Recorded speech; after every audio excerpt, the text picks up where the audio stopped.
This is everything I did on my 5-day trip to Puerto Rico, and I didn't even stay in the San Juan area. I actually stayed outside of San Juan, and oh my gosh, the magic. So right on day one, we were blessed with the rainbow. We watched the sunrise and ate fruit bowls. It was a vibe. The Airbnb was in a good spot. We set out for the day and we went to an excursion that was snorkeling and boating.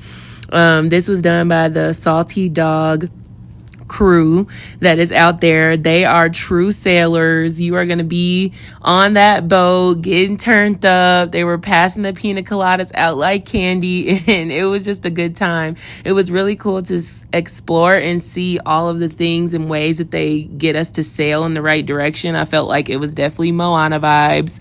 This is when you're first landing, just coming up to the beach, where you stop and you have 2 hours to just chill at the beach. Y'all, the pina coladas were winning. I was crawling all over the floor, but the beach area was amazing. Next, you head on to snorkeling, and yeah, I actually jumped off a boat into the ocean. This is true.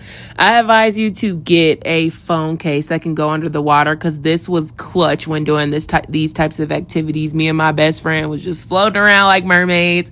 It was so cool being in the middle of the ocean like this, seeing all the fish and the sea life. It was just absolutely fun. I have never had a Moana moment, but y'all, this was my Moana moment. I was seeing exactly how she was feeling as a sailor. Next, we have the next night. We went for my birthday. These are my birthday videos and pictures. Yeah, I showed out. I had to. My best friend was a real one. I love her so much. We went to the Sabalos rooftop.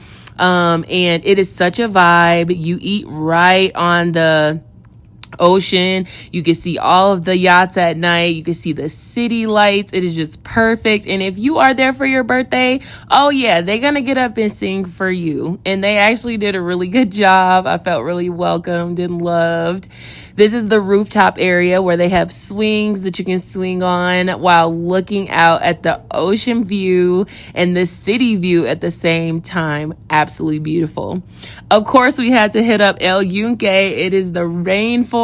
It is the greenery, the lush, the abundance. And I had to see this in person for myself. So the waterfalls are definitely a key highlight of this rainforest. The biggest waterfalls I've ever seen in my life. That's number one. Look at us. We look like puny little small balls next to that waterfall. This is us inside of one of the smaller waterfalls where you can get a back massage, let it run over your head, release under that water, honey, because it washes every negative energy off of your back. I promise you. So we ended up going on a hike up to the top of the tower, and it was no joke, but it was an amazing challenge, because once I got to the top, baby, I felt so accomplished and proud of myself for climbing up that mountain and making it to the top, because the view from the top is absolutely gorgeous. Y'all like for part 2, because I have plenty of other nuggets of where I went and how I spent my time in Puerto Rico.